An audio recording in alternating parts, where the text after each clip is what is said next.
Hi, everybody. I'm so happy to see so many friendly names in the attendees panel. Thank you to everyone who could join us for what is our inaugural Jake MacDonald International Writers Panel. I'll start just by saying hi and introducing myself. I was made fun of for my students for not doing that last time. My name is Dr. Sandy Poole, and I am a multidisciplinary writer and a poet with a background in theater. And I'm a professor here in creative writing at the University of Winnipeg. And so I'm just so happy. I feel so happy and so lucky to sit down for this conversation with these two spectacular artists today. Our Canadian writer-in-residence, of course, our first ever Jake MacDonald writer-in-residence, Erín Moure, and our spectacular international artist who is Carolyn Bergvall. I'm also new to the University of Winnipeg, and before living in Winnipeg, I was living in the UK and teaching in the Masters in Creative Writing at the University of East Anglia, which is where I saw 2 years ago the event with Caroline and Erin in London, UK. And so I sort of have a preview of how this is going to go, and I know it's going to be great, so I'm really excited. But I've only recently lived to Winnipeg, and I just want to acknowledge that I now live and work in the territories of the Anishinaabe, Cree, Dakota, Dene, Métis, and Oji-Cree nations. The University of Winnipeg itself sits in Treaty 1 territory, which is the ancestral and traditional homeland of the Anishinaabe peoples. I always like to also acknowledge that I grew up mostly in Erin, Ontario, which is a small town, and it's in the traditional territory of the Mississaugas of the Credit First Nation of the Anishinaabe people, which is a part of Treaty 19. So some of you know from the previous event that this writer-in-residence program is brand new. This is our very first year, and it was developed partially to honor the memory of the beloved Manitoba writer Jake MacDonald, who wrote all sorts of different genres, short stories, novels, essays, plays, and also books of nonfiction. And really, it's through the generosity of Jake's family and friends and peers that we have this program in the first place. So thank you to all of our helpers who make possible this kind of work, exactly this kind of work. This kind of event was the sort of thing that Jake really believed in, things like mentoring emerging writers or bringing readers and other literary events to the public, and also providing support for working writers like Erin to concentrate on their projects that are in process. So this event in particular is something that I developed to be unique to this particular writer-in-residency program. We have another program, the Carol Shields Writer-in-Residence program also. But the vision for this panel is to just try to connect Canadian writers with international writers and to facilitate some of those conversations between international writers and Canadian writers, and also bring in international writers that we really might not otherwise get contact with or access to in a normal way. So I mean, I know firsthand from teaching in creative writing programs in both the UK and the US that many iconic Canadian writers are still thought of as Americans, both in the UK and in the US. So that's something that I'm on a personal mission to change. So as a side note, we're going to have more of these events as a podcast that's going to be put online both next year, next calendar year, and also next academic year. So just you can check out the website for updates on those. A brief note on the format, we're just going to have brief readings and from both artists, and I'm going to ask just maybe a broad question or two. And then most of the event will be Erin and Carolyn in conversation about their own work and their embodied practices. So I'm also happy to take your questions. If I could just ask that you use the Q&A function on Zoom to type out your questions. We'll try to get to as many of them as we can in the event. I think that's our admin. So it's now my absolute pleasure to introduce both of these writers. As I mentioned, Erin has been a complete force in the department this semester, especially for my students. I've heard glowing reviews about her work as a creator and a mentor and a teacher. A lot of my students have been having writing breakthroughs, and so I just want to take the time to say a personal thank you to Erin for all of her work this semester. I think the students have really benefited greatly from her guidance and her influence, and I'm sure they'll tell you that in the chat as well. Erin is the author of over 40 books, amazing, of poetry, essays, memoir, translations, and co-translations from French and Spanish and Galician and Portuguese into English. Recent works are Planetary Noise, the selected poetry of Erín Moure, Sitting Shiva on Minto Avenue by Toots, and a translation in Franglish of the Portunal of Wilson Bueno's Paraguayan Sea, which was published by Nightboat Books, as well as a reissue of her 1988 book, Furious, published in 2018 by Nancy. And that book originally won the Governor General's Award for Poetry in 1988. And of course, we have a great bit of news, which is that Erin has just won a 2021 Governor General's Award for her translation of Chantal Neuve's this week. Oh, amazing. That's amazing news. Amazing news. Much deserved. It's a fantastic project. Well done. That's brilliant. Brilliant. I will talk about it too. We'll see. Congratulations to you, Erin. And also the French translation of her other book, Sitting Shiva on Minto Avenue by Toots, was also nominated. So we're so happy to celebrate with you today. And we're really proud here at UWinnipeg to have you as our writer in residence. And I believe Erin is joining us today from Montreal. And I'll introduce Carolyn at the same time before they read. So Carolyn is another artist that I have admired greatly for a very, very long time. And I first learned of her work way back when I was in theater school. And this always comes out the wrong way, but I had gotten into clown school in France, and I had to decide whether I was going to go into be a bouffon clown or whether I was going to go into poetry. My mother said that they were the same thing. Oh dear, I can see where that's going. But a very yes, okay. And what? A very wise professor showed me some of Carolyn's work instead and said that there is a way to marry my interest in performance and everything dramatic with my work. And actually, that was part of what has inspired my 2 books of polyvocal poetry that have come out of that. So it means a lot to me to have Carolyn here today. Thanks for joining us. Thank you. Thank you so much. Thanks for inviting me here. I'm really, really pleased to be with you, and thank you.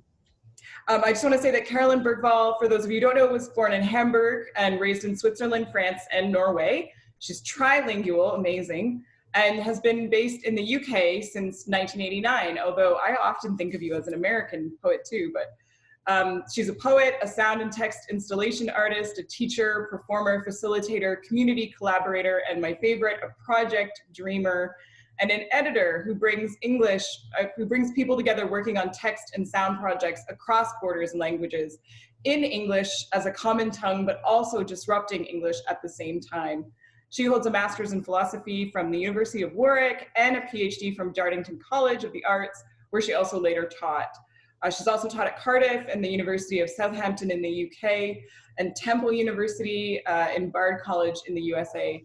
Her works have been shown in places like the Museum of Modern Art and the Tate Modern in London. And her recent works, Drift and Metal English and Alisoon Sings, explore the history and spaces of the English language and the freedom to speak and move and belong. And Carolyn joins us from London, UK. So welcome to you both. Thank you. Thank you. Thank you. I think we both wanted to start with a little bit of a tribute reading to 3 of the very important guides and writers who've passed away in the past week or 10 days. In Canada here, there's been poet Phyllis Webb, who died at 96 on Salt Spring Island, and Lee Miracle, who just at 71 years of age passed away very unexpectedly. Lee Miracle's the solo writer and activist from the West Coast, from Salish peoples in BC. And so I'm going to start off actually by reading just a few paragraphs from one part of the introduction to the most recent edition of Bobby Lee, Indian Rebel by Lee Miracle.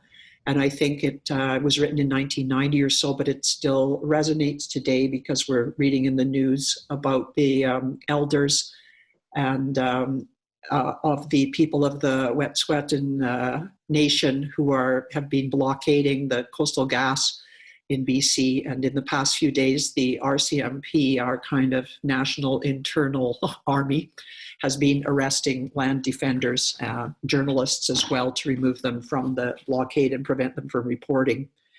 And so this is from Lee Miracle.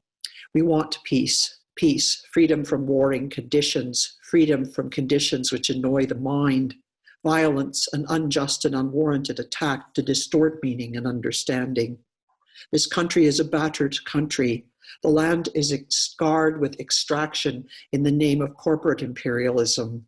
The language is battered, battered in the interest of sanctioning the scarring of the land in the interest of profit. Strip mining, uranium production, gas and oil extraction, mega hydro projects, clear cutting, overfishing, chemical disfigurement of the soil, tampering with foodstuffs are all carried out here in the interest of profit and referred to as progress.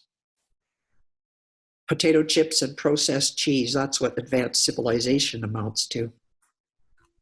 We know development means to nurture and grow, and extraction for profit is not nurturing, and neither are potato chips or processed cheese. For us, language is sacred. Words represent accumulative knowledge, the progression of thought of any people. To distort meaning and understanding in the interest of pacifying a whole population in the face of massive rape and exploitation is the worst kind of violence. This country knows in its heart we have never been violent. We have never in our history distorted meaning or attacked anyone unjustly. Creation is sacred. We are obligated to retreat into the deepest and most complete thought and work out the direction of our life based on our personal sense of solidarity with all creation before making any decisions. And I'm just going to leave it at that because in a way I'm thinking of the Wet'suwet'en people and the other people who are with the land defenders in BC. And I'm thinking also of the practice of somebody like Carolyn Bergvall, whose practice works in community with others to retreat into the deepest and most complete thought and work out the direction of our personal life in keeping with solidarity with others. So I just wanted to read that from Lee, who has been an ethical torch for us since she first managed to get her voice heard starting in the 1980s. Phyllis Webb was one of the first poets that I read when I was 18 years old. I bought this book here. It's kind of hilarious. 8 more Canadian poets. It's kind of like, could never have a title like that today. It would be like 150 more. And in this book, there were works by Phyllis Webb and Margaret Avison and 6 guys. Phyllis Webb's work in here is from her sequence of love poems, very minimalist love poems, that's been later republished and is very much honored and beloved in this country. So I'm just going to read the few pieces from Suite 1. Oh, and I'm going to say too that this is some of the very first like openly lesbian poetry that was published in Canada as mainstream kind of literature. Moving to establish distance between our houses, it seems I welcome you in. Your mouth blesses me all over. There is room. And here and here and here and over your mouth. Tonight, quietness in me and in the room. I am enclosed by a thought and some walls. The bruise. Again, you have left your mark, but we have skin shuddered secretly. Flies. Tonight in this room, 2 flies on the ceiling are making love quietly, or so it seems down here. The blouse. I people this room with things, a chair, a lamp, a fly, 2 books by Erín Moure. I have thrown my blouse on the floor. Was it only last night? You took with so much gentleness my dark. So that's the gentleness of Phyllis Webb. And we also wanted to pay tribute to the artist, painter, poet Etal Adnan, who passed away in Paris at the beginning of this week. She was also 96. She has been known for many, many years for the very activism of her poetry, which was also novelistic in forms, very often prose poems, and, you know, some very sort of powerful books such as Sit Mary Rose or The Arab Apocalypse, in which she sort of merges autobiographic materials with sort of historical sweeps from notably the Lebanese wars. But she lived in California for many, many years, where her partner, Simone Fatal, also a sculptor, sort of created post-Apollo Press, both to help Etal Adnan's early work along into the consciousness of the American readers, and she did that extremely well, but then also to bring to light other poets, American poets. And they traveled everywhere and lived in Paris for many years, where they were part of a vast community of poets. I wanted to read something today. There was a very deep wisdom of nature and elemental aspects in her poetry, and that's what I wanted to read, perhaps as a tribute to those 3 amazing voices in their voyage now away from us and then coming back to us through very different forms. So this is from this amazing collection, To Look at the Seas to Become What One Is, which is a 2-parter that Nightbird published a while ago. This is from The Sky That Isn't. I'm just going to read a few sections. There are no frogs in this vast sky, no messages. There is no heaven in this brain, no words. There is no brain in this body without linkage. Lions and elephants have died. My memory is a burnt ground, droughts kept in mind and on the ground. They killed a man with a baseball bat. Oh, the police said, that's bad sport. No one knows the beautiful entirety of California the way I do. She's the undressed goddess of these mines. They live freedom, kill the whales for cat food, and cry about China because there are no more Indians here. I am woman. Am I Mother Earth? Am I the grandmother of the universe? Will I ever be being whole? Silence in an empty garden, more ephemeral than the clouds. I'm a point. In the proximity of love's dispersion is refraction. Time is measured to be closer to the body than the wind which rises in its autumnal friction. There was blood on some of the roads and the perverse joy of death. There are the sounds in our hearts that come and go, an imperfect breath of united ligaments, these arthritic junctures and these wrists. Describe the body how you can, and you will see how improbable is your soul, because the material is our personal property. A meteor that is the image of death, a light that annihilates far from its origins, resembling the penumbra where the Pacific sleeps, whose solitude is made of gray forms, whose metaphors one seeks in electronics, it did, and in the pallor of signs. She, in her pink song of a room, a love left, and the lost time of trees. At the edge of the jungle, do not enter into this present sacred element. Time is burnt. This is why in the naked softness of the clouds, we returned for the night voyage. Etal Adnan, with our thanks. Oh, that's great. Yeah. Thanks, Carolyn. I love how those three works in so many ways flowed together. Absolutely. Really very, very moving to hear your readings of those two great poets. Yeah. Yeah. Well, they're with us, or we wouldn't be able to work. Very true. For my own reading, I'm going to read just one piece in the middle out of the Elements. This is the Elements. Great.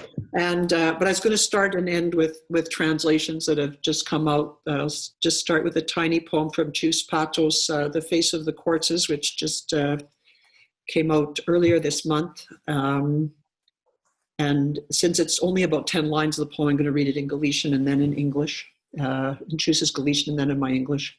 Sentes una ameaça, ves as árboles, seguramente ti también o estás, envolta por la néboa, como a montaña que escalas. Sabes ti dentro de alucinación. Para eso serven os tapices, para envolver con eles o teu corpo, baixo os cascos dos cavalos, para que te reconheça na éxtase, e te guarda in memoria. You sense danger. You see the trees. Surely you too are also draped in fog like the mountain you scale. You realize you're in the hallucination. That's what tapestries are for, to wrap around your body under the hooves of horses, so as to be recognized in your ecstasy and held in memory. It's just a tiny pato. And the piece I've chosen to read from the Elements is a prose poem called Translating Wilson Bueno. So it as well speaks of translation. How not to speak, how to not speak. This oscillation is missing in the phrase how to avoid speaking that is the English title of Derrida's essay. The curious presence of the word avoid in this title of a talk first given in English in Jerusalem. How the young poet waking from a coma in Montreal after the random accident when asked, "Do you know where you are?" answered, "Jerusalem." In English, an avoidance, whereas in French, an oscillatory structure is at work. Comment ne pas parler exists along with comment ne pas parler. How can we not speak? How can we not speak? Or perhaps in the English, there is a nearly hidden reverberation. How to avoid speaking, how to unvoid it, remove its void, while trying to stay far from what will not ever stay far from us, for it adheres to us. So that we can't just ignore or abandon speech, we must avoid it.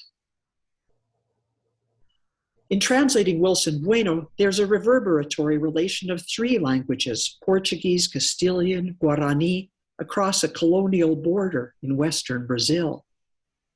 I am creating a translation in English with French and Guarani that perhaps no one will read. Something unreadable, something unavoidable, and its relation to sea. A river is also the sea, enfolded. The book will succeed even if no one reads it, because it will exist in the structure of English as risk. Paraguayan sea. Sea in a country with no shore. But yes, its rivers give unto the sea, lay claim to sea, and reach inward from sea's exteriority, inscribing the risk directly into the structure. And the poem is for Odile Cisneros, who's a translator from Brazilian Portuguese, and Valeria Lima, who's a Guarani architect from Paraguay. And I'll just close by reading a tiny bit from This Radiant Life, which is my translation of Chantal Neveu's La Vie Radieuse. A fluid topology, camera, intercom, stairwell, muffled vestibule, jet lag, new slowness, climb, upstairs. On the second floor, a patio, a solarium, into the atmosphere, Delvaux putty white ash gray, rosemary bushes, color of North Sea, afterglow, Ostend, the sound this makes.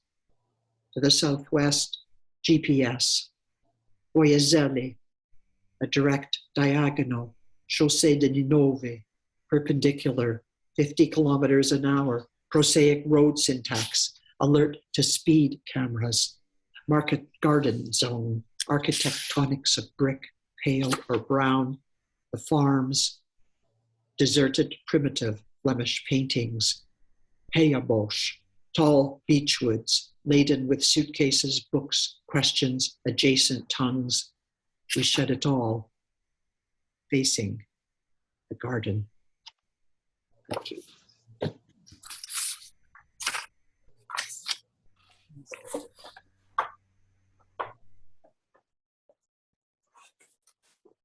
I'm so glad you read from that, so we can talk about it as well a little bit later on. That's so great. Should I present? Let me see. I shouldn't present. It's not a question, I suppose. I will now present. I'm going to be presenting a section from a performance that I have just finished writing, working on, composing with collaborators, called Natsong, which is the final piece of a long cycle of works called Sonic Atlas, where the premise is also to do with, that piece is connected as well to my research around different types of languages, through which for a number of years I have been recording poets in their home languages or their chosen languages, and are sort of placing some of these conversations and some of these languages in their phrasings inside the work. So this is a roundabout way to describe a bit the process of, but these works have taken all sorts of forms, and I'll be very happy to talk about that. But let me now just play you this. This premiered literally 5 days ago in England, and I'm just going to be screen sharing now. I'm asking you, if you can, to wear some headphones, because it seems that the copy that I made to show you tonight, the sound is extremely low. So if you don't mind trying to raise the volume by putting your headphones on, that will help. This is the opening sequence. I'll just play 1 minute from that. Very low, sorry about that.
And then just jumping straight on, just wanted to show you that because I think there's things we could talk about there really in relation to script and different languages, and just now take you through a slightly longer session of six minutes. Here we go. Again. I'm listening. Now that everything's dislodged, contracted into holding pattern, yet busy with voicings heard through the earring night. Microflurry of speakers, sounds, languages, like the glottal membranes of a global earful, fugue state, polyphonic fugitive in the all surround. Work from the base in the dark, dig in the rote, the rot, deepest the root system, most undetected part of bandwidth are pushed further into the raw. Dig, dig, dig, dig for a patch of earth on earth, a great unhoming. Listen here, insides all around, insides all around, listen all around, we listen all around, insides all around, to the trees, the soil, the cities. The sun plunges into the sea at Ragnarok. Listen here for the submerged, the cut back, the poisoned, the drowned, the left for dead, the voiceless, insides all around, insides all around. Listen for the bridging of the chromatic scale of the brave, the etheric complex of the wise, the crystalline memory fields of the disappeared, silenced. Listen until bleeding from the ears. Listen, listen for the galactic, the holistic anger, the cosmic vegetal, the astral mollusks, oceanic minerals. Listen for the osseous maps of all knowing, the wounded vital energy of pain and all gestation inside you and all around, inside me and all around, inside you and all around, inside me and all around, insides all around, insides all around, inside you and all around, inside you and all around, inside you and all around, inside me and all around, inside me and all around, inside me all around.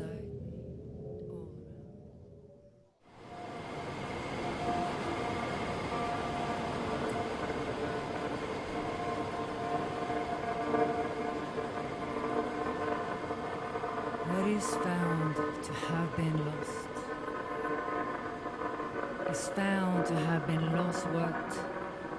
Found to have been lost. What is? Found to have been lost. What is? To have been lost. What is found? What is found to be lost? Made lost. Stay lost. Be to found is what's lost. Found is what's lost to be. If findings carry losses, carry findings of losses, yet being found lessens losses, lightens what is carried. Made lost, stayed lost, fleeced of earthly hide, hidden comes unhidden, what is found to be unhidden. Found to have been hidden. Hidden been, have to, lost, been lost, found hidden unhides what is left. And now I know, no seki so, no seki so. What is found is all's left, what is left of what is not, all there was that cannot be, all there is of all there is. Oh, now I know, no seki so, don't know what is. No say, all there is all what's left.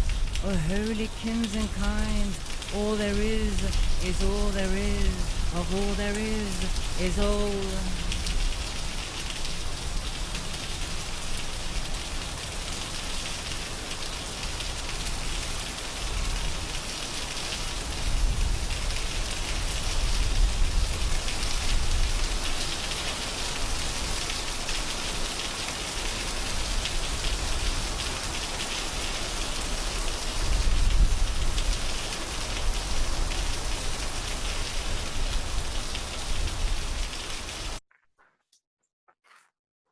I'll stop it there. I think that's, yeah.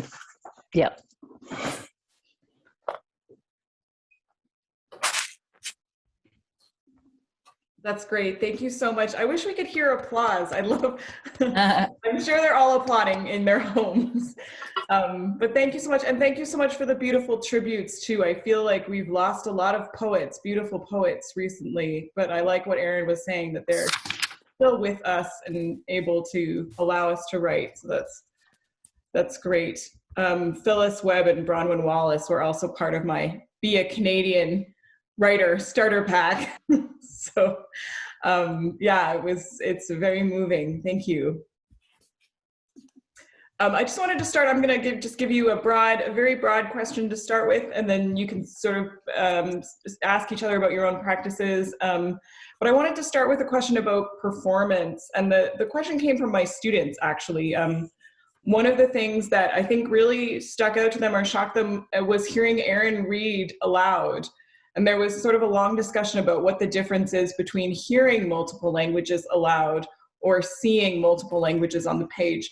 And so I'd be curious about, for both of you to talk about the effect of what do you think it is of hearing multiple languages in performance as a kind of embodied practice. And maybe we'll start with you, Carolyn, because I was thinking about your sound piece together. I've heard you say that it doesn't even matter if people read it because what's on the page is like equally as important as breathing, and that's what comes out in the performance. And that, like, I think I've heard you say you can go as long until you pass out if you want. So maybe just a discussion about like the politics of like translating. So it's almost like double translation to me. It's like there's the translation of the words and then the performance. So if I just want to open it up with a broad comments to any of that, I think would be really interesting. Yeah, I mean, that's why it's been so fun to be preparing myself for this conversation tonight, because you could ask similar questions to Erin and myself. And although our practices are different in material form, if you like, they sort of complement each other. So I think powerfully, or at least I learned so much from Erin's practice and Erin's ideas about translation, the way you apply translation and translative practice, but nearly much more in the detail of the text and the languages that you encounter and that you choose.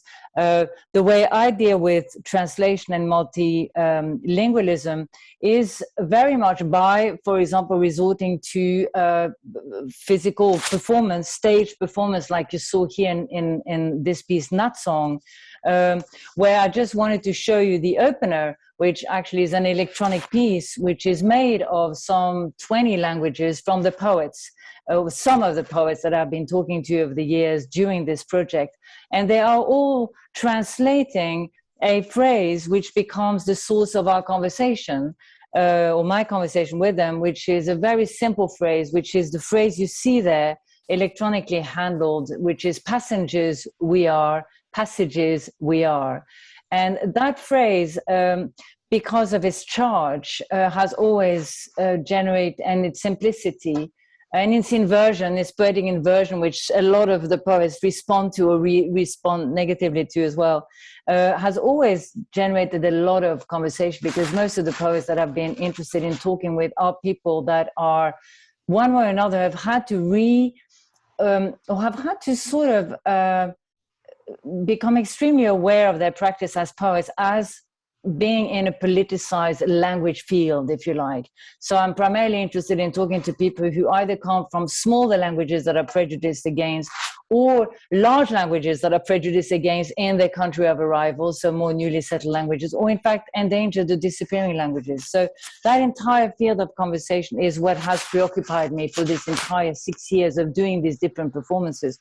But in general, otherwise, so I call it translative practice, if you like, that aspect of trying to place that within performance. So, but I think that gives us sort of starting points to some questions. So, Erin. Yeah. I just wanted to say that it's I like that, your term there, translative practice, and it's the way you bring things together, and just thinking about how to, like this with the passengers we are, passages we are, that it's so simple in English, but when you try to translate it into another language, it doesn't have the same meaning at all. Like just with those very few words, you're up against something that all translators know to be a fact, that there are languages are not equivalent. They do not broadcast equivalencies, but difference. And in seeking in translation only equivalency, we ignore the broader aspect of difference.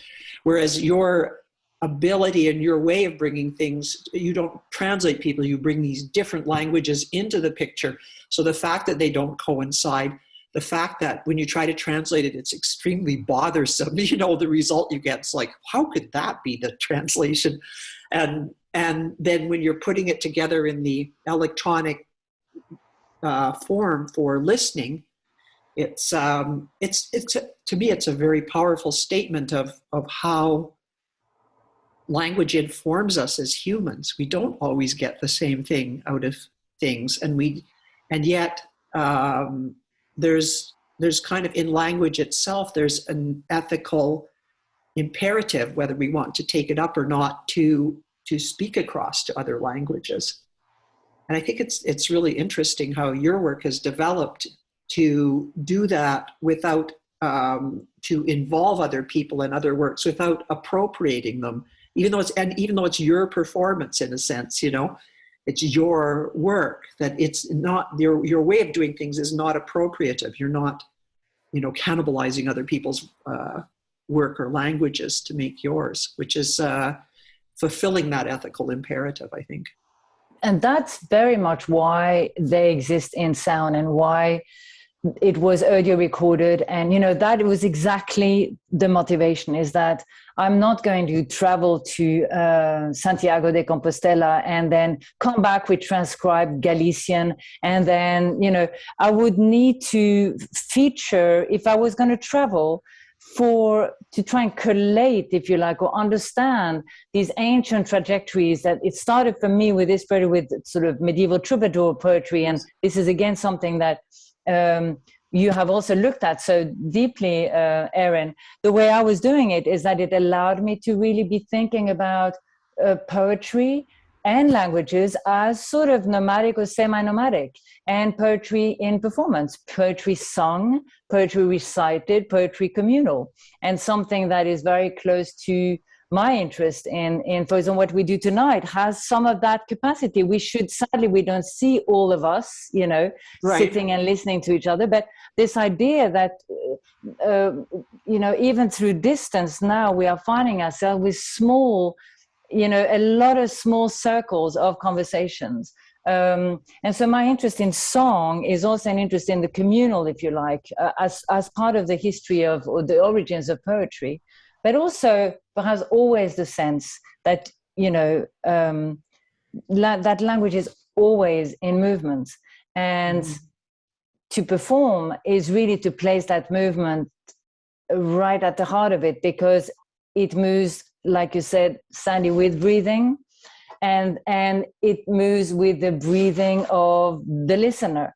And beyond that, you have the workings of language in all its constant movements and mutations. And of course, that is so much what, you know, the poetic exploration that you are also engaged with, Erin, does, you know, like always reaffirm the impossibility of standing still. In fact, we're lucky that, you know, by the time we have finished this conversation, we won't understand it, more or less, you know, there is, you know, give it 2 years, you know, but this process of intense mutation that takes place, you know, by virtue of social change, by virtue of all the other factors, both negative and positive, that touch on language. And of course, so much negative at the moment, you know, perhaps at the moment, I would say imperially so much negative with those world languages as we know and practice them as well. So much disappearance, you know, which is both environmental and linguistic and totally connected to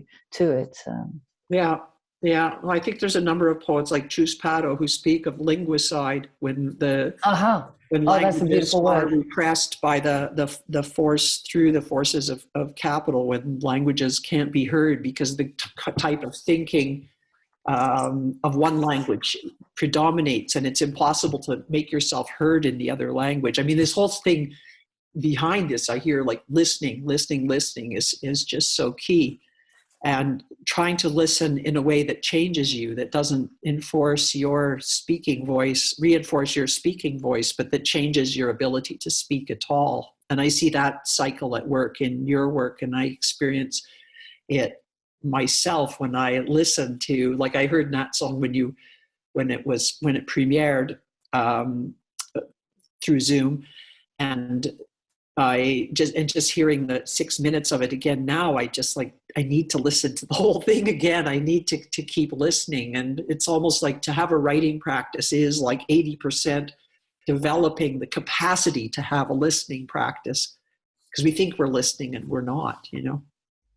Absolutely. And I have to say, from that point of view, I mean, we have the whole sense of listening and performance, and that's one type of sense. That's a sensory, the auditory is one type of sense that leads to a type of cognition as well. You know, we talk about the percentage of things we can't hear, and also the blockages that happen to our listening. I mean, when I was working with one of my very early performances or installations called Say Parsley, I developed with the composer I was working with at the time, Erín Moure, we developed one of the pieces in the installation was based on a psycholinguistic experiment, which is when you place, you know, you say yes, no, I can't remember the exact, but it's a type of pairing across the octave. That means that when you listen to it, you know, with headphones, you will sort of hear it generates an enormous amount of words that they call formants. So these are sort of non-existent sounds. They're not in the recording. They are in the need we have to make sense, whether it exists or not. And so we're not listening. You know, it's this grappling for, isn't it?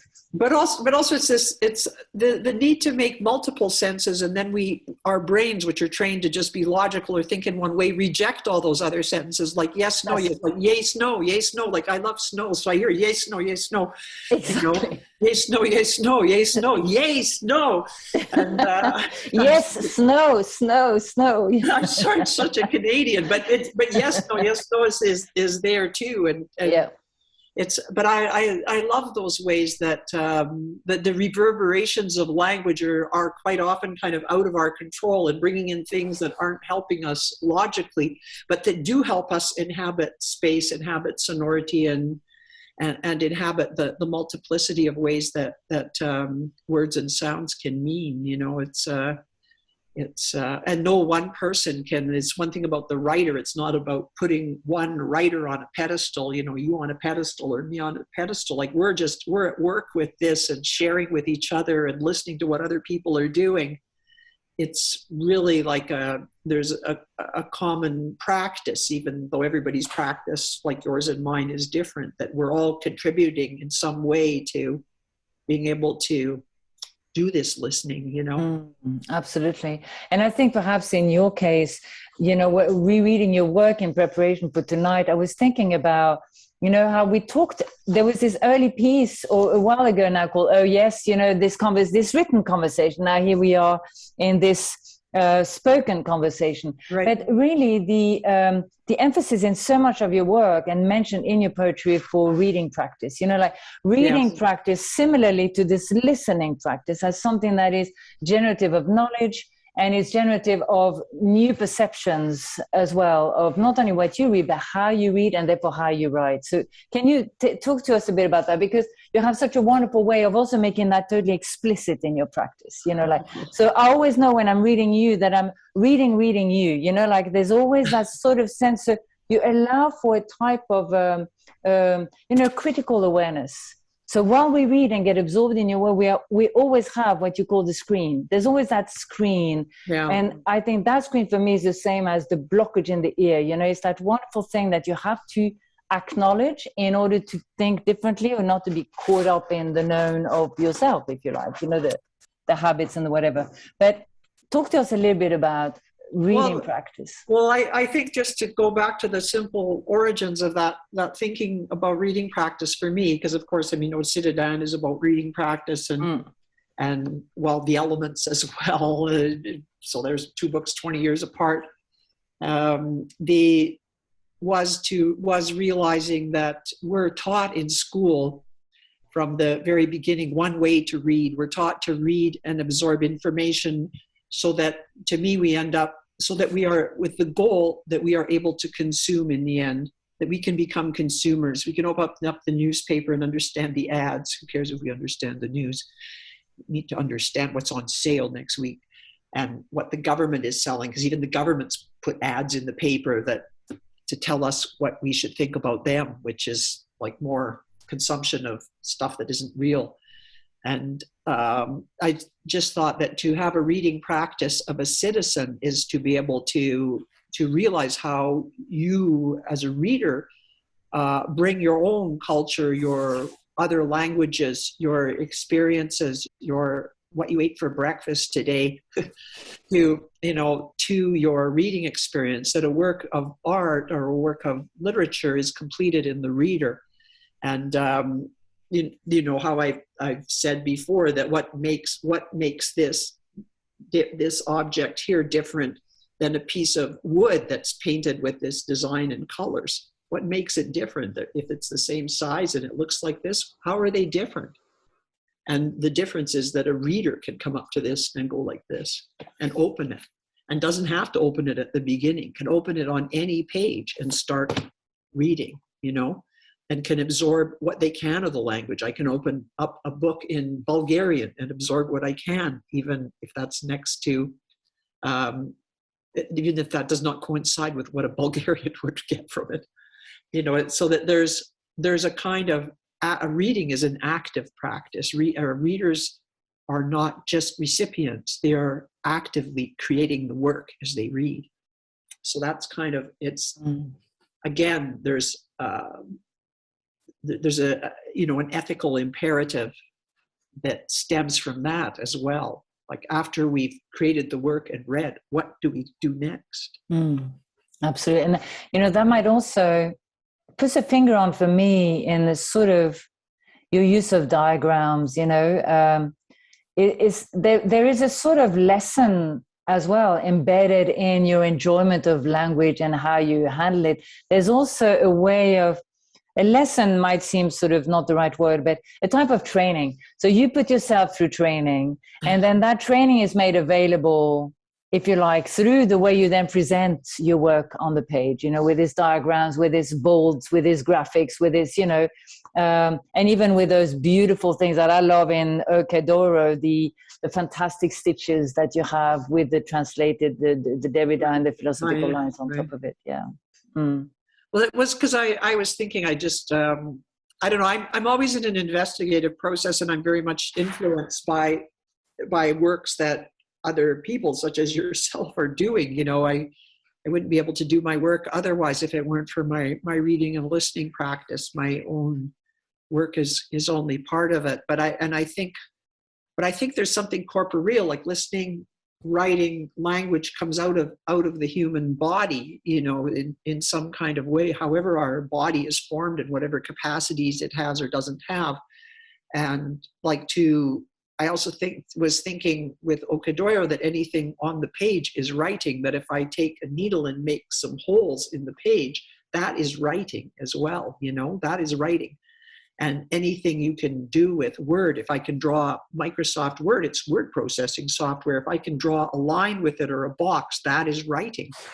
And I think our alphabet in English has 26 characters. In other alphabets, they're more and different characters. In Roman alphabets, many of our characters coincide. In the different Slavic alphabets, Cyrillic alphabets, many of the Cyrillic characters coincide, but they aren't always the same, and they aren't always, you know, like if even the characters of the alphabet are in movement, then, you know, of course the page can be in movement, the reader can be in movement, and we're back to some of the flux that you managed to capture, the flux and accent. And I mean, even from your earliest work, you worked with flux, with accent, with ways of saying things. Like if we look at, say, Parsley, or you look at the Dante lines, the variations from Dante, Via, and that it's just, you're bringing into a visual space, into a possible sonic space, that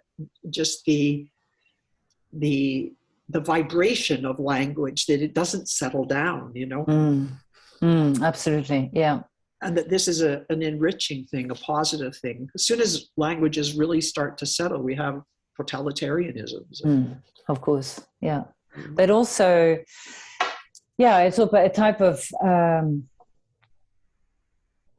I think that to allow for, or to really sort of to allow for languages you don't know, one doesn't know, to exist, for example, in these performances. For me, it's also because perhaps exactly that. There's a sort of fear of languages or sounds we don't recognize. You know, there's a type of fear. So that sort of taps immediately into the fear of the foreigner. And it's immediate. It's in the mouth and in the ear.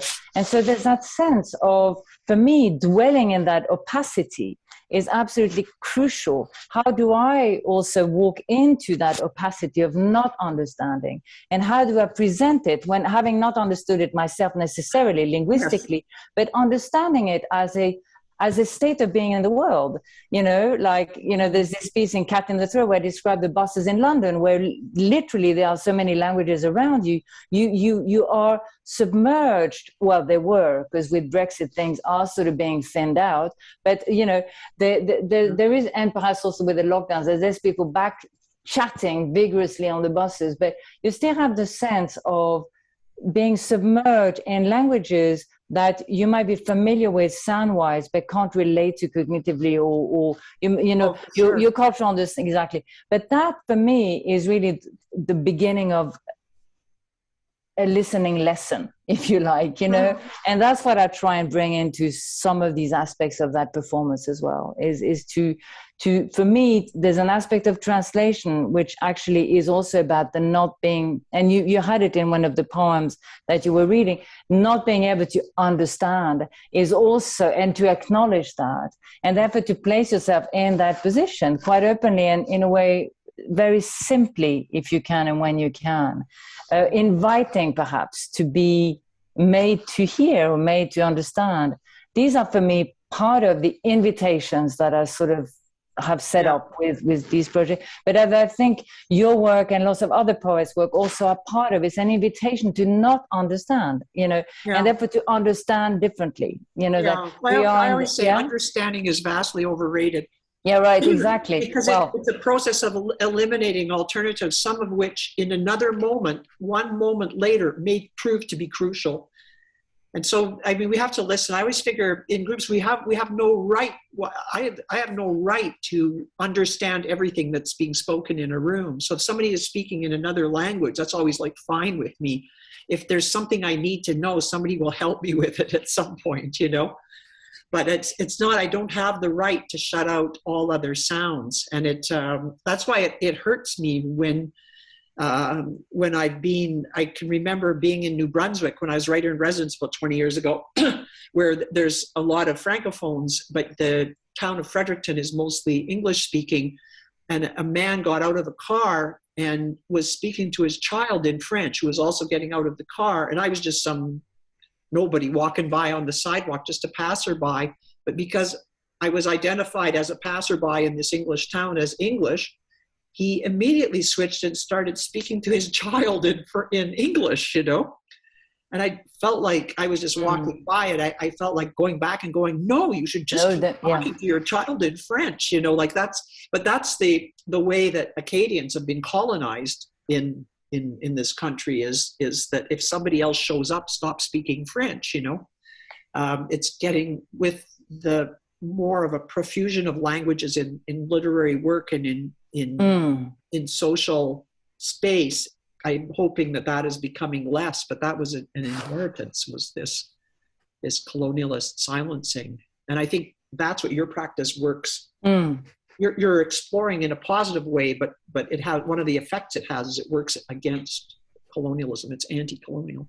Yeah, and certainly it's also what's happening with a lot of poets here in Britain now as well, where you have this very, very strong sense, you know, of a sort of rejection of bilingual possibilities in education. As soon as there's new governments, they sort of always try and reduce the funding provided to bilingual education. You know, so each community with different languages always have to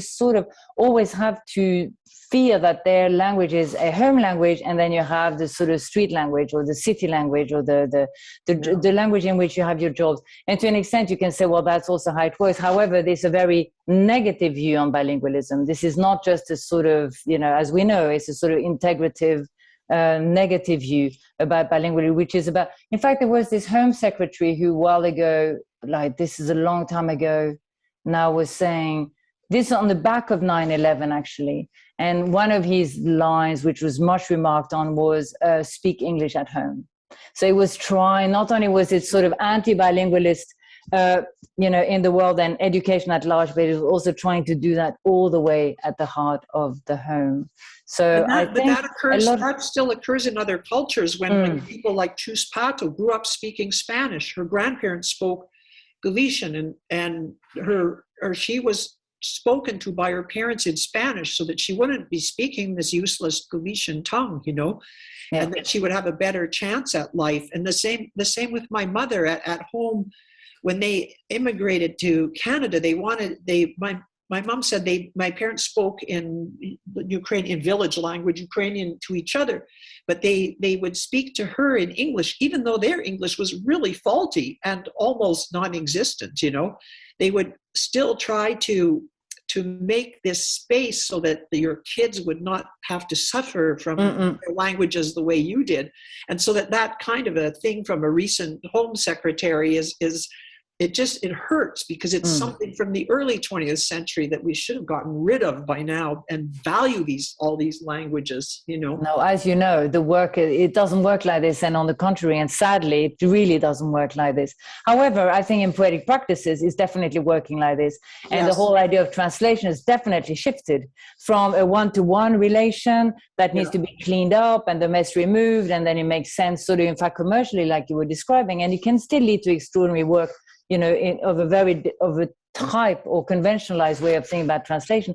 That's not the translation that I think preoccupies neither you nor me, nor a great number of contemporary poets, where on the contrary, there is really the infiltration of so many languages and also writing systems into the work as a sort of stark, but also nearly not utopian, but one could say at times utopian reminder, of this intense coexistence that we still, thank goodness, have, but that is sort of debased, Well, it's like the two ways of seeing the Tower of Babel too, like some people saw it as a tower that needed to be built, and some people saw it as a tower that needed to be immediately dismantled and gotten rid of.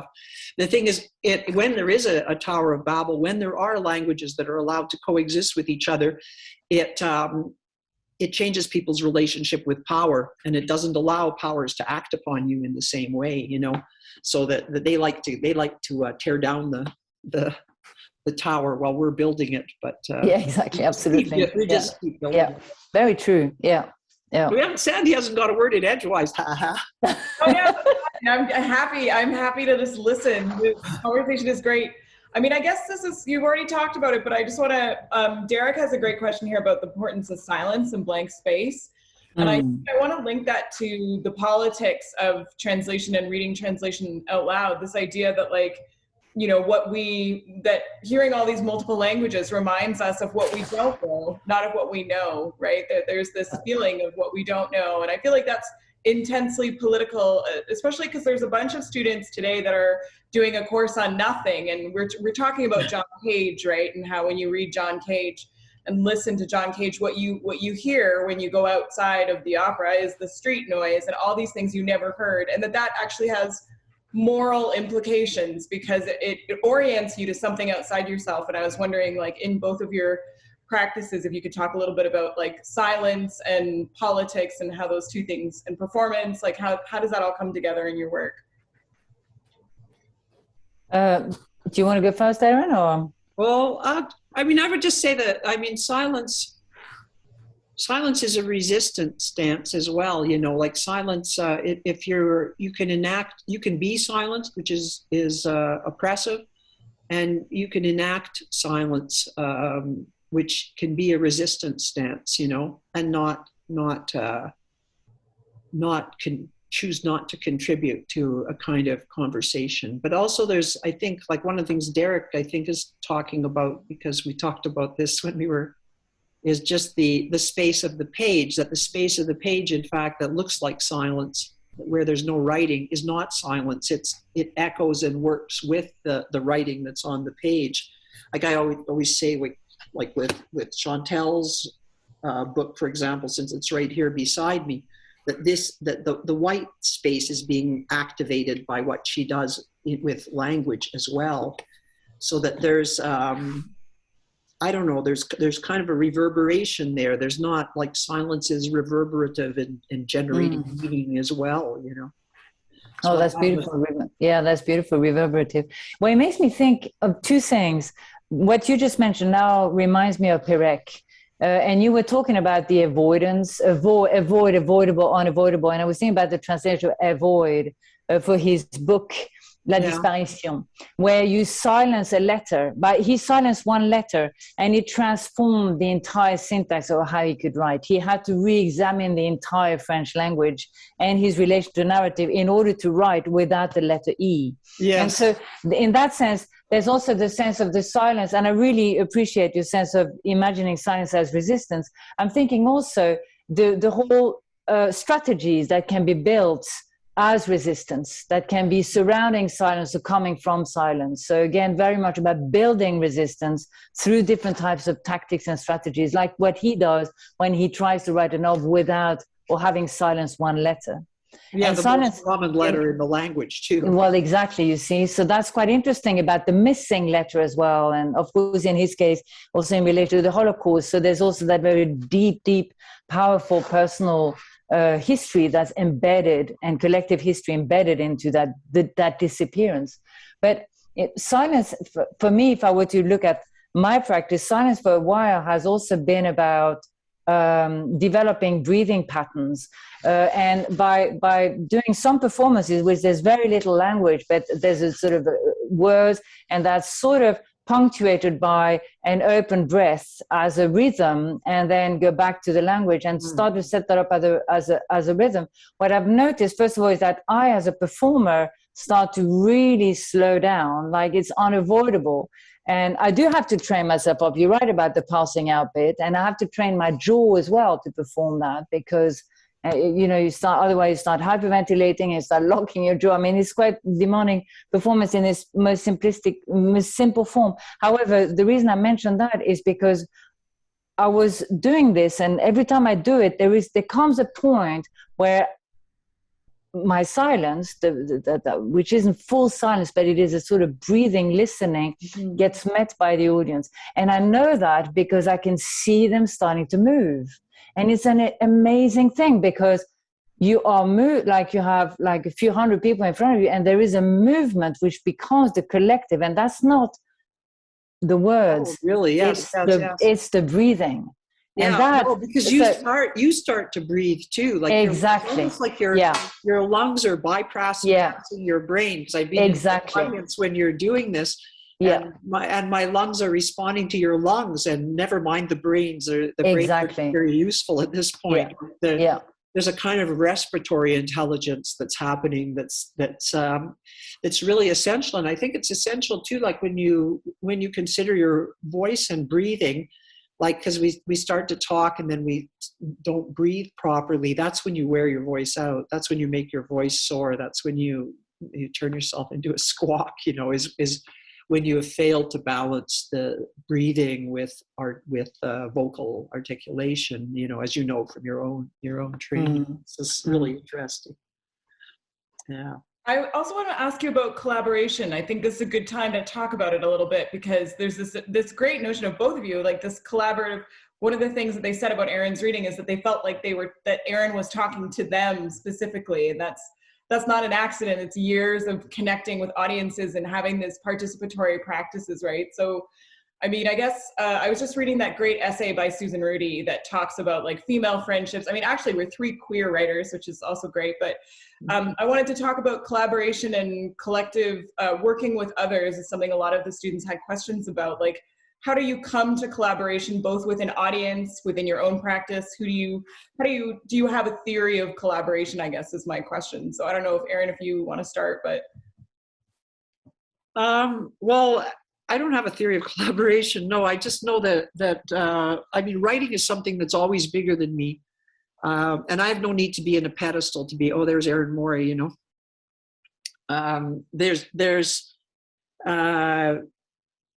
it's bigger than me. And in order to learn, I need other people to be doing it too, And so it's really great, rather than just collaborating by reading people's books or reading their works or going to their readings. It's really great when somebody wants to have a conversation that develops into a work that I could not have produced on my own. I couldn't even have produced half of it on my own, you know. It's like out of the two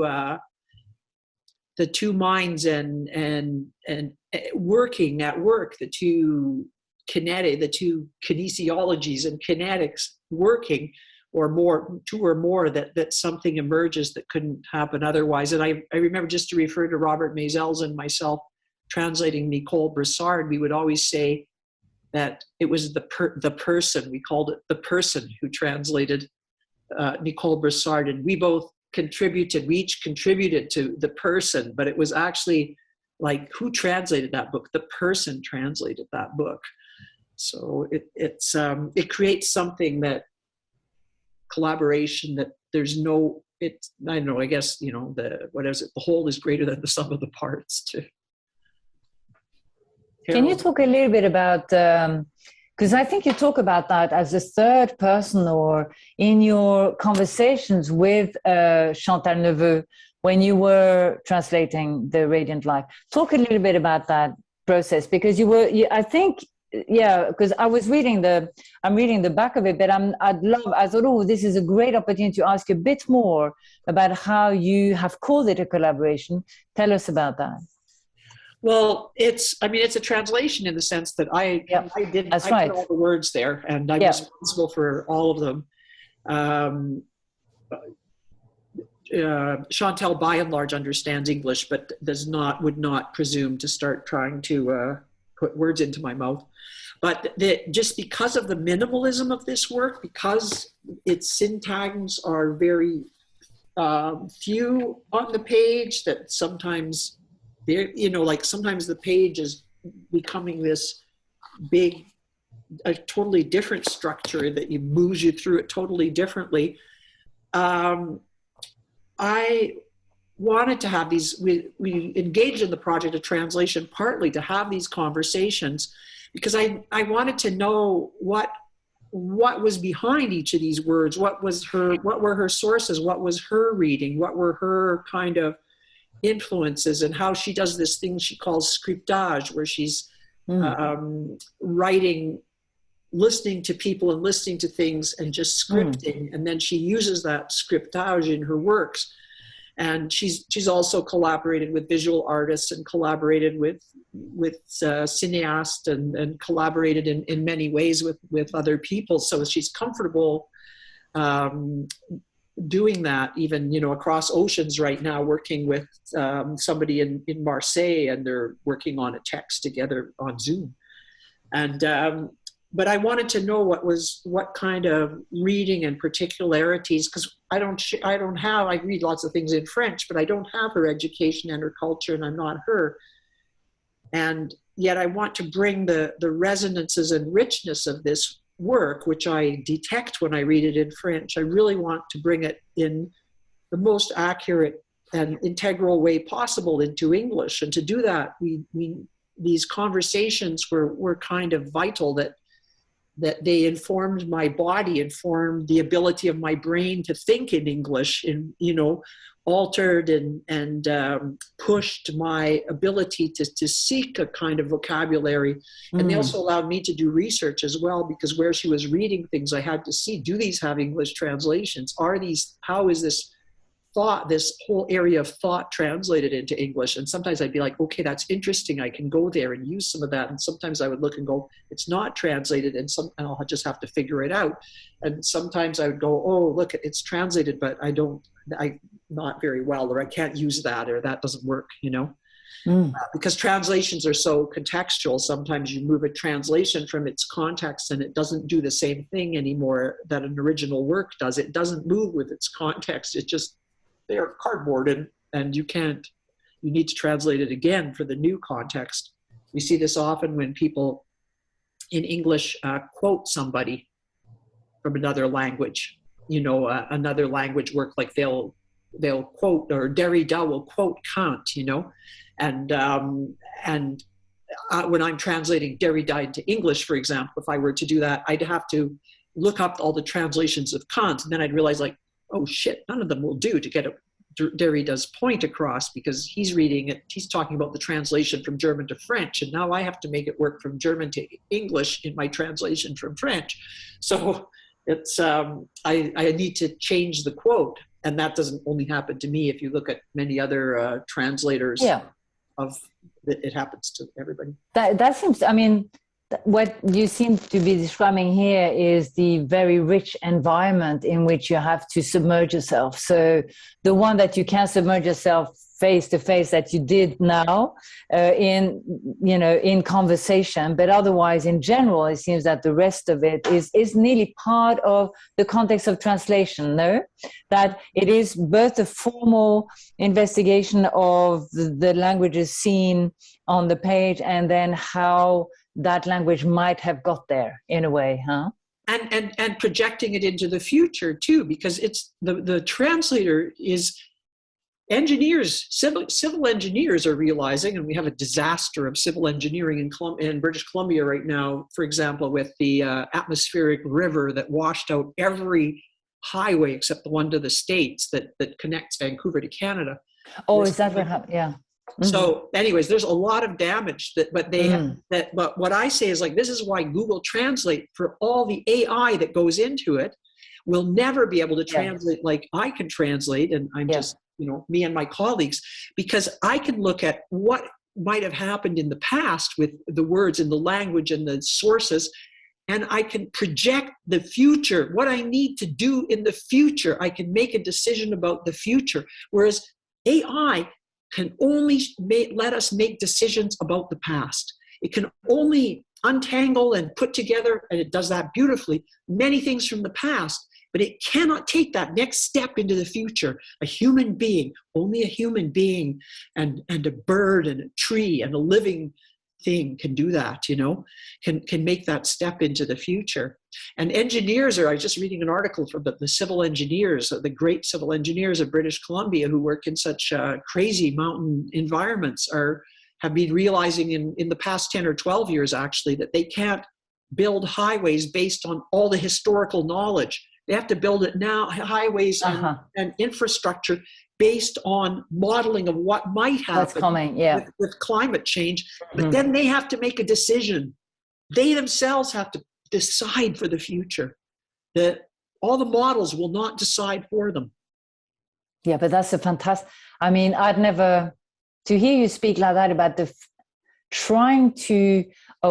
trying to grapple with this idea that you are translating for the future.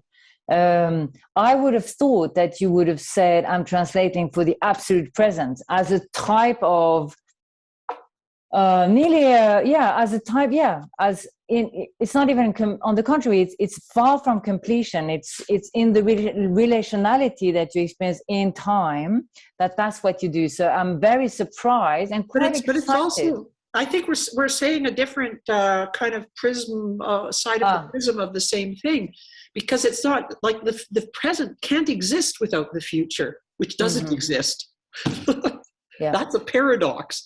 And paradoxes are very important thinking tools, Yes. It's because without the future, the present just falls into the past. We're turned the wrong way. Oh yeah, totally. And that's what's so tough at the moment, is how to, and a lot of what Natsong tries to grapple with as well in his narrative is exactly that, is how do you think on?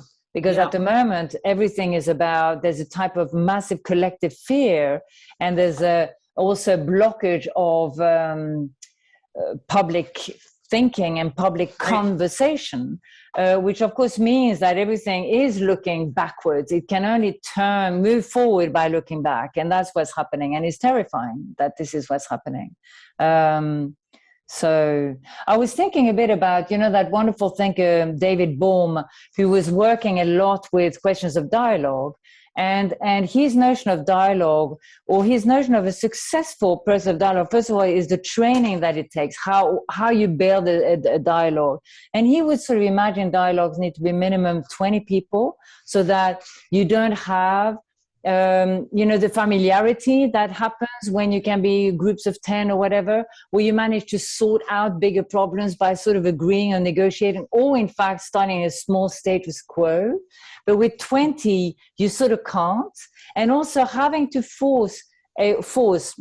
allow or enable a group to keep going for a couple of years. And that there is no conclusion, but allowing for the change that would happen to then take place. So he calls it a thinking together, basically. That collective thought is not so much about the common sense that we are faced with at the moment, which is this negative thinking, this propelled negative sort of extremely polarized way of thinking, which we are is being enforced at the moment. But on the contrary, it's this idea of thinking together, but the time it takes to get there, the time it takes to bypass your own blockages, bypass what you know, bypass what you think you know of the others. Be affected by the others. Exactly. And then things change. It was kind of like traditional problem solving, which I used to have to teach to managers 20, 30 years ago. It says, like, first you define the problem. And I'm like, we don't have a freaking clue. Like, as soon as you define the problem, you've just used your tools from the past. Absolutely. Totally. What you have to say. And then the other thing besides defining the problem is that part of the reason you do this is so that you can solve the problem. And you can only solve a problem by ignoring what actually might be happening, because what you're solving is never the problem. It's some fantasy in your head that you've solved. Then I would say, like, we have to try and figure out what is the current condition that we're in. And then talk about that together, because we don't even have the same way of seeing the current condition, and we miss things. We miss too much.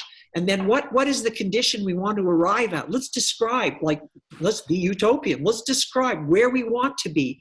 And then let's try to describe what the gap between those two things is. And then what things can we change that are part of the description of the gap that can bring the current and the desired closer together. We're not going to solve it, because as soon as we identify things in the gap, bring the current and the desire together, the field is changed. It's like Holmes saying, as soon as the 20 people have talked for a while, the field has changed. We see differently. It's nearly. Yeah, sorry to interrupt you, but it just brings me to Derek's question about silence.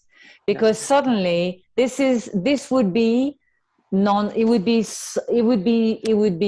dialogue, and viewed in that sense would be the most productive silence, because it would be also about the possibility of change, if you like, of a sort of a genuine change, something where a transformation, a transformative change. Absolutely. Yeah. At least that's where I heard you getting to. And that's where silence becomes productive. It becomes gestation. It becomes, it has all those capacities as well. So it not only reflects what surrounds, but it also gestates. Can I just ask, I'm conscious of time, so I don't want to go too long, but I just have two more, questions that I wanted to get to here. So one, I was just thinking also, I love what you were saying about writing for the future, Erin. I was thinking a lot about the idea of and people thinking about it I was thinking about Gertrude Stein saying that a museum can either be modern or it can be a museum, but it can't be both. It made me think about performance as being like a way of keeping a text, which is, locked into its, thinginess, into something that continues to live and breathe and change as political movements and the world changes. Is that something that resonates with either of you? Does that feel true? Yeah, I mean, from my perspective, I've been doing performances, installations, but also drawings and whatever. And the book is one of my circulation forms, and it's certainly one form that I use. The page and the book provide very specific avenues. A lot of what we've talked about today are very specific also to the book, like the possibility of understanding through reading, for example, and the type of depths and the trajectories you can take yourself through in reading. But I think that from my perspective, the reasons why I engage with so much intermedial or cross-disciplinary forms and more conversation as part of my performances, like Night and Refuge is a online piece that I did inviting poets, and Erin was one of them, and I did two such events where literally it's conversation that leads the making of the poem on the spot. And for me, therefore, performance allows for a great number of environments that really interest me. So they become templates of possible art forms or possible art products, or in fact, templates of, for example, this idea of conversational dialogue we're just talking about now. Or they provide these other sensory dimensions we've talked about through sound, through visuals, through time. In fact, of course you can come into a performance late, but then you are arriving late. There's something about the timeline in performance which actually is wonderful, contrasting with the space of an installation. And all these dimensions for me are there as possibilities of exploring languages, ways of being with languages, ways of being with hearing, ways of being mishearing, and then a lot of our conversation today in collaboration, but also in conversation. So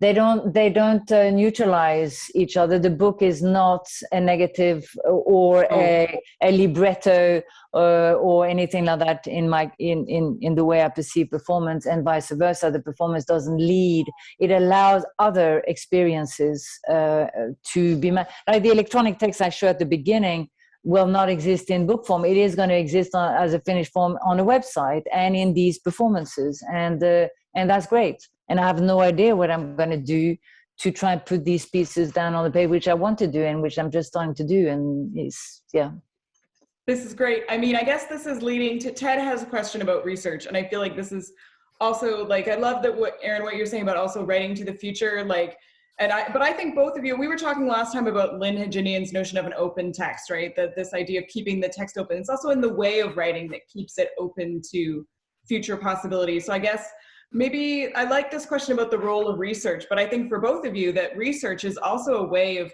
I'm always telling students that the best creative writers are the best researchers in different ways. But like, how do you use the role of research to keep your writing open and responsive to the future? I feel like that's a great sort of question. I'm sort of co-opting Ted's question, but yes, go ahead. Well, I don't know. I mean, this whole conversation has shown research, I think, at the core of each our works. And, but perhaps to answer back just to the point of the reader or the listener, for me personally, it becomes also important that the research is perceived, but it's not necessarily something the listener has to engage with. The listener in some of these performances, I'm very satisfied if the listener disappears somewhere else with it, and that there's not that sense of having to deal with the explicit material that I'm presenting. However, I would not be doing this work without the type of cultural, critical, and personal awareness that research also provides me with, because it's also a checkbox, isn't it? It also checks in on my bad habits, and it just keeps you growing. And I think the way Erin was describing the traffic from herself to Derrida to Kant is exactly that as well. It's like this endless, wonderful traffic and rereadings that we use basically, No, it's really necessary, and I think, I mean, when folks in the university talk about research, I think that we talk about maybe just reading. Like, you have to, always telling folks and the young writers who've come to see me so far in this residency on Zoom, come to see me. I talk about like reading. You have to read and read and read. Like, if you want to write poetry, you have to read a lot of poetry, and you have to go to the library, take 10 books off the shelf, and then sit down and read for a few hours, and then go take 10 more books off the shelf and read for a few hours. Like, you have to figure out, like, what is this tiny machine doing? How is this working? How are meaning effects generated? It's not just through semantics. It's not just through logical thinking. We are narrative beings, but we are not necessarily, logic is always the way we think through things. And that's why, like in poetry and things like that, like paradox, contradiction, ambiguity can exist. Ambiguity can be productive or non-productive. And it's resonant. It can be resonant. It can add and to the pulsion of meaning and to its effects on us and what we can think next. So there's so much there that like when you go down, I call it going down the rabbit hole sometimes when I'm working on one book, because I have to exclude a lot of reading while I'm reading into one book and reading different things and reading in detail sometimes so that I can just pick out one.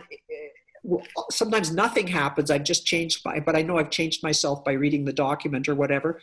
And sometimes I realize like, oh, I got to read that again. There's one little thing I'm going to pick out that it's going to come into this poem of what I've read, you know. But I like Carolyn, I don't expect everybody to go out and read to do the research that I did for the book. I did all that research so you don't have to, you know.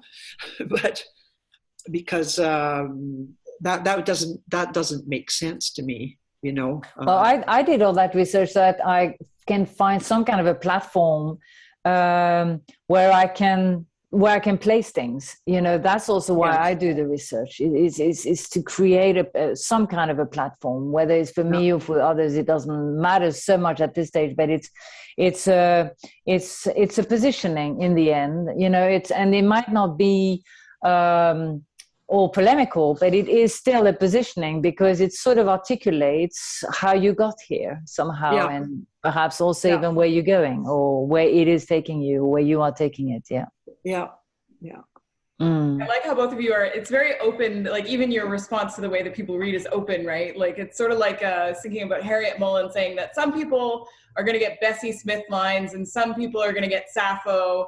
And she was fine with that. It doesn't matter, you know, people have their own, they're going to bring their own knowledges and resources to the work. But she did say that if it's interesting enough, which I think both of your work is extremely interesting, then people will probably go and look it up, and they will maybe look up that line in a different language that you have in your text that they don't know, you know. I think that's part of the collaborative process that both of you have between reader and writer, I would say.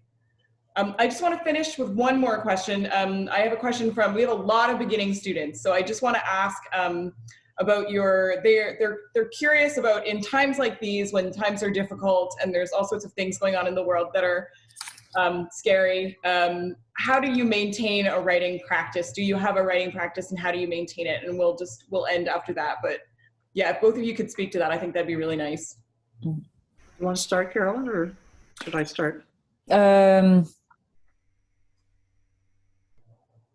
Why don't you start? But yeah, my thoughts are there, but yeah. Well, I mean, I think, well, first of all, to me, poetry, I live in poetry. Poetry is important to me every day. Other people's poetry, the way language is I'm learning about language through trying to create things of my own. And I think because poetry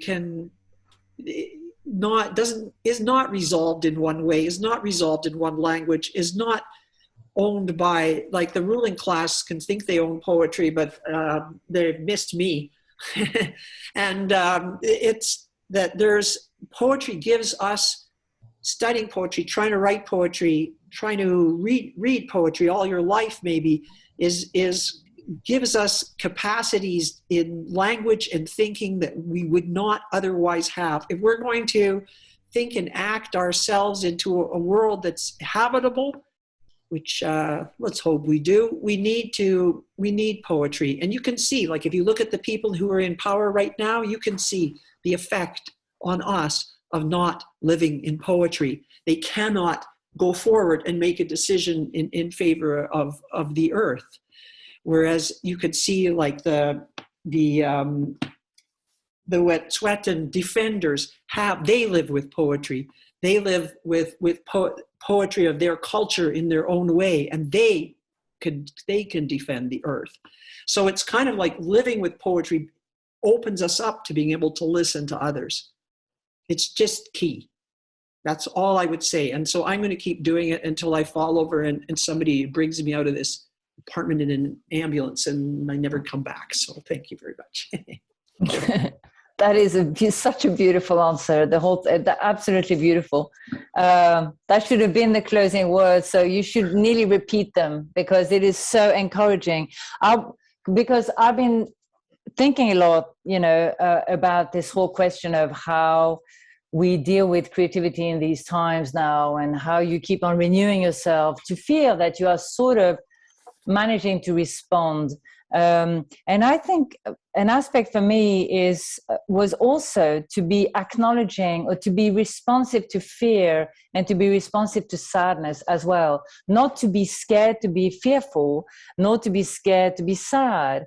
Like there's something, something about that. So I love the living in poetry. For me, that this absolutely beautiful way that Erin has put it has to do with courage, and has to do with belief, and has to do with also the trust in community.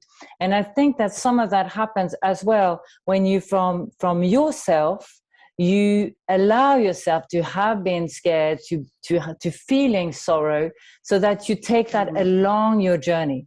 Because we can't block out the fears we feel today about the environment and the earth. We can't block out the sadness we feel. However, by taking that along, you become stronger. Like you do not deny how traumatized you are by things or by history. You take it along, and then you do what Erin says. You live in poetry. You live poetry. But that's one way by which you take yourself along. And it makes the fear smaller, and it makes the sadness smaller. It's there, but it's something you can then start sharing and working with as well. Yeah, it makes that fear and that sadness as forces that help drive an ongoingness that in a positive way. It's not just traumatizing you. It's actually, you can put it in motion and do something with it, with these people near you. And exactly. And it actually also leads to understanding of others, because others, by allowing your sadness to come through, you become sensitized to others' trauma, and they might be much larger than what you've ever experienced. So they might be similar or whatever, but suddenly you realize the value of your sensitization is also that you become open, much more open to what is happening around you, to others as well. And I think that's part of that as well. Strengthen each other in that. Yeah, and we need to listen to all those things, because I mean, sometimes we also think in this privileged side of the world that we live on, the privileged north, there for people in Northern Europe, for people in the north of the Americas as well. We forget we have privileges. Like I always just, like people are like, oh, with COVID, everything is so bad, everything is so horrible. And I was like, gee, like my mom used to always say, well, there's no hole in the side of the house from a bomb, and we don't have to burn the furniture to keep warm. So it's like, let's go, we forget that other people's traumatizing and generational trauma. My mother never had to burn the furniture to keep warm either, but the generational trauma that people inherit is, I don't know. The fact that they've kept going means we can keep going too. Absolutely. Yeah. I love what both of you are saying. There's this, this idea of everything that we've been talking about today is this like radical openness and empathy with other folks, and then living with poetry as a way to manage that is, I think this is, so you heard it here first, students. You gotta take that broken heart and turn it into art. And you have to live with poetry, and you have to be radically open to others. And I think that's the best possible way that we could end today. I just want to take the time again to thank both Carolyn Bergvall and Erín Moure. It's a joy to hear both of you speak about your practice and your books, and just want to encourage everybody to buy those books at this point, because they're for sale. You can get them easily. And I know that my students have already read both, but just for all, just to take the time to purchase a book, it's very helpful to all of us authors. So thank you so much to both of you. And we will have more events like this in the new year. So just keep an eye on the website for those events. But this was really, really special. I feel so privileged. Thank you so much to both of you. Thank you so much. It's been a real pleasure for me too. It's always fun talking to Carolyn. Absolutely so great. And the distance of the ocean suddenly became so there was a closeness throughout, which I've really appreciated. And I send that out also to the listeners who, you know, so thank you all. Yeah, thank you. And thank you, Sandy, for what you have brought and your guidance in this, the Jack MacDonald residency, and your vision of how it can matter in Winnipeg and to the students of the University of Winnipeg. That's been, it's been great working with you, and great working with you and Carolyn today. That's great. Thank you so much to both of you. And I hope everybody has a really lovely rest of your Saturday. Speak soon, and all best to all of you. All best wishes.